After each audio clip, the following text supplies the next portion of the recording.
हार के पीछे खास करके हमारे 3 विधानसभा सिकंदरपुर, बांसडीह और बेलथरा रोड और वहाँ का जिलाध्यक्ष संजय यादव शुरू से मेरे खिलाफ कार्यकर्ताओं को भड़काने में लगा हुआ था और सभी मंडल अध्यक्षों को बराबर निर्देशित करता था कि भारतीय जनता पार्टी को वोट नहीं करना है, रविंद्र कुशवाहा को चुनाव हराना है। और इसी अभियान में शुरू से अंत तक लगा रहा।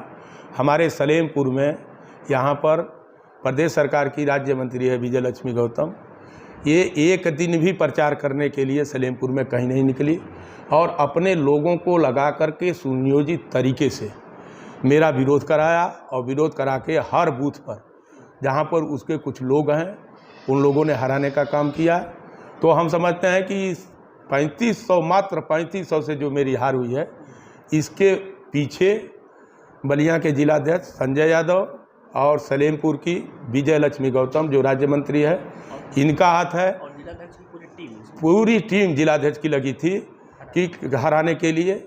और इस तरह से हम जब विश्लेषण करते हैं हम लोग देखते हैं कि शुरू से अंत तक जनता ने मेरा साथ दिया और भारतीय जनता पार्टी का जो सामान्य कार्यकर्ता है, हमारा जो बूथ अध्यक्ष है, हमारे जो नेता हैं, वो हर बूथों पर बहुत लड़ाई लड़े हैं और इनके भड़काने के बावजूद जिस तरीके से नेट टू नेट लड़ाई हुई है और अंतिम समय पर जा कर के हम 3500 से चुनाव हारे हैं। तो जिस तरह से जनता ने मेरा साथ दिया, कार्यकर्ताओं ने साथ दिया, हम उनका आभार व्यक्त करते हैं।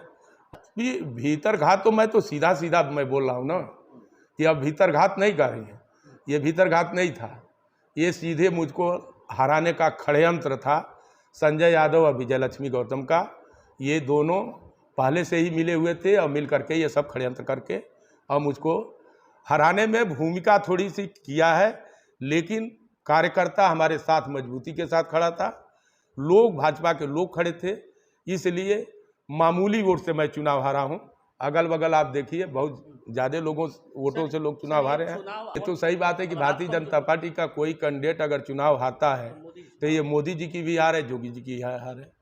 उनको कमज़ोर करने के लिए ये साजिश रची गई। यहाँ से राजभर बिरादरी से सपा का कैंडिडेट था।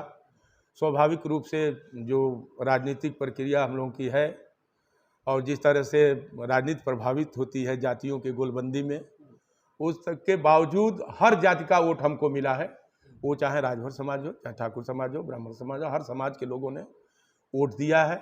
और परिणाम ये साबित करता है जब अरविंद राजभर भी 1,70,000 से समथिंग सही हो, पता नहीं आंकड़ा हमको नहीं है, 1,70,000 से अगर चुनाव हार रहे हैं तो कहीं ना कहीं इसमें कमी है।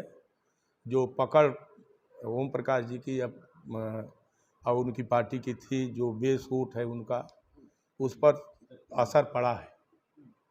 और दूसरी चीज़ यह है कि उत्तर प्रदेश हो या चाहे देश हो, इस बार का चुनाव में कोई बहुत बड़ा मुद्दा जनता के बीच नहीं था जिस पर क्रिया प्रतिक्रिया होती। ये सामान्य सा चुनाव, एक तरह से हम कह सकते हैं मुद्दा विहीन चुनाव हो गया था, जिसके कारण असर क्यों नहीं मुद्दा बना पाया पार्टी का संगठन पूरी तरह से यहाँ की परिस्थितियों से अवगत है। आपने कराया है? नहीं, हमने नहीं कराया, खुद वो लोग चुनाव के पीरियड में यहाँ रहे हैं, उन लोगों ने देखा है। फिर पार्टी ने जो टीम बनाई है वो आएगी, वो टीम जांच करेगी कहाँ से गलती हुई है, किस लोगों ने गलत किया है, और पार्टी को जो निर्णय लेना होगा लेगी। क्या मांग करेंगे ऐसे जिलाध्यक्ष को हटाने की? हम नहीं, हमारे तो चले तो एक क्षण भी वैसा आदमी जिलाध्यक्ष नहीं रहना चाहिए। मांग करेंगे कि हटाया जाए? नहीं, पार्टी को निर्णय लेना है, पार्टी निर्णय करेगी। जो ऐसे जिलाध्यक्ष को यहाँ नहीं रहना चाहिए, एक क्षण भी इसको पद पर नहीं। पार्टी के लिए बहुत ही भीतरघाती नहीं, वो समाजवादी पार्टी का एजेंट है, 5 साल विधायक रहा, केवल एक वर्ग विशेष का काम करता था।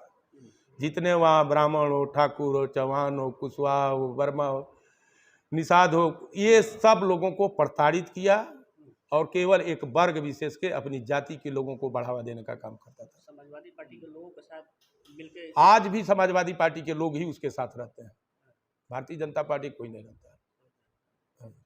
कोई भारतीय जनता पार्टी के कुछ नेता हैं जिनको पता नहीं क्या घुट्टी पिलाया है, वो अध्यक्ष उसको बना दिए। ऐसे आदमी को अध्यक्ष ही नहीं होना चाहिए।